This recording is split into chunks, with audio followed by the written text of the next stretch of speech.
सावकाश पालक relax.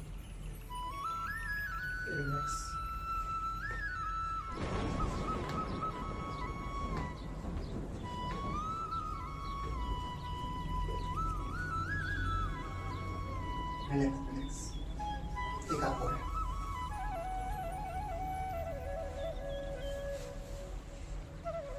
Relax. दीर्घ श्वास.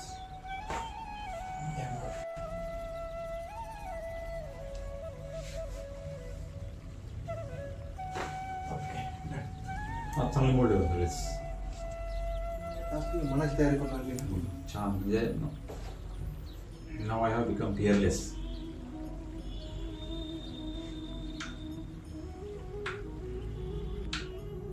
मला माहिती आहे तुम्ही जे काय करणार आहात ते चांगलंच करणार आहात. नाव I have confidence on you because relax. पाय रिलॅक्स.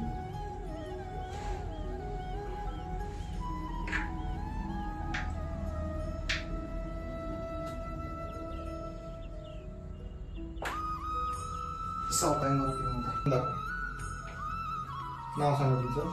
शेखर गौरीशंकर कोले. मी प्रथमतः जेव्हा पैठणला गेलो होतो माझ्या कामानिमित्त तेव्हा असंच माझी डॉक्टर साहेबांची ओळख झाली आणि त्यांनी मी गाडीत उतरल्याबरोबर पाहिले की हा आपला पेशंट दिसतोय. कारण की मला एवढा प्रचंड पेन होत होता. मला वागता येत नव्हतं, चालता येत नव्हतं. एवढी कंबर आणि त्यांचा भाग पूर्णपणे पकडलेला होता. तर त्यांनी सांगितलं की आपल्याकडे याची ट्रीटमेंट होईल. प्रथमतः मी त्यांच्याकडे गेल्यानंतर खूप घाबरलो की कुठल्या प्रकारची ट्रीटमेंट करतात, काय करतात. कॅरोप्रॅक्टिक प्रॅक्टिस म्हणजे मला त्याविषयी जास्त काही माहिती नव्हतं. पण जेव्हा त्यांनी मला ट्रीटमेंट दिली एवढा रिलीफ मिळाला. पहिल्याच विजिटमध्ये मला 70% रिलीफ मिळाला.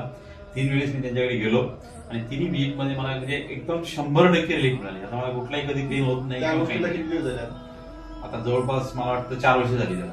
4 वर्षापासून परत कुठलाही त्रास नाही. 4 वर्षापासून कुठलाही त्रास नाही. आणि मला एवढा विश्वास यांच्यावरती झाला कारण की अगोदर मी जेव्हाही मला त्रास व्हायचो बऱ्याच डॉक्टरांकडे जायचो, काही ॲलोपॅथिक मेडिसिन्स खायचो. पण ते काय तेवढ्यापुरतं टेम्पररी मला रिलीफ मिळायची. पण त्या रोगाचा आणि त्या गोळींचा काही संबंध नाही हे माझ्या लक्षात आलं जेव्हा मी भेटलो. तर आता मला बिना मेडिसिनचं मी कुठली गोळी न घेता 100% डॉक्टर सूरज बटोळे यांनी जी मला कॅरोप्रॅक्टिक ट्रीटमेंट दिली त्याच्यामुळे पूर्ण बरा झालो आणि मला मनकेत आता कुठलाही त्रास नाही. म्हणजे एकदम फ्री मुवमेंट मी करू शकतो, चालू शकतो. आता तुम्ही माझ्याकडे कशासाठी आले? आता मी आलो होतो थोडा कमरेमध्ये आज थोडा मला वाटला होता पेन. आज पेन वाटला? हा, थोडा वाटला होता. ट्रीटमेंट घ्यायच्या अगोदर आणि ट्रीटमेंट घेतल्याच्या नंतर आता कसं वाटतं? आता एकदम रिलॅक्स मोकळं वाटतं एकदम. म्हणजे कुठलाही पेन नाही आहे, 1%ही पेन नाही. आता नवीन पेशंटसाठी तुम्ही काय सांगा? आता नवीन पेशंटसाठी मी सांगेन की ज्यांना कुणाला असं मणक्याच्या व्याधी आहेत की ज्याची गुडघे दुखत असतील किंवा कंबर दुखत असेल किंवा स्पॉन्डिलायटिसचा त्रास असेल तर त्यांनी अवश्य यांना व्हिजिट करावी. म्हणजे यांची प्रसिद्धी किंवा यांची मी जाहिरात करत नाहीये कारण मला स्वतःला त्याचा अनुभव आलाय. प्रत्यक्ष मी स्वतः अनुभव घेतलेला आहे, साक्षात्कार घेतलेला आहे आणि यांच्या ह्या ट्रीटमेंटचे चमत्कारासारखे रिझल्ट आहे. चमत्कार म्हणा किंवा साक्षात्कार म्हणा, काही म्हणा तुम्ही, की रिझल्टच म्हणजे एकदम फर्स्ट क्लास आहेत. कुठलाही पेन राहत नाही. आणि आयुष्यामध्ये कुठल्या व्यक्तीच्या जीवनातील जर दुःख किंवा वेदना तुम्ही कमी करत असाल तर मला वाटतं त्यापेक्षा जास्त पुण्याचं काम जगामध्ये कुठलंही नसेल.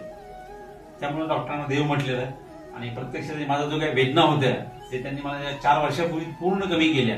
त्याच्यामुळे मी त्यांचं मी खूप खूप आभारी आहे आणि अशीच त्यांनी लोकांची सेवा करावी आणि असं त्यांचं नाव सगळीकडे प्रसिद्ध व्हावं. कारण की हे खरे प्रामाणिकपणे लोकांसाठी काम करतात. त्याच्यामध्ये पैसे कमवण्याचा त्यांचा कुठलाही हेतू नाहीये.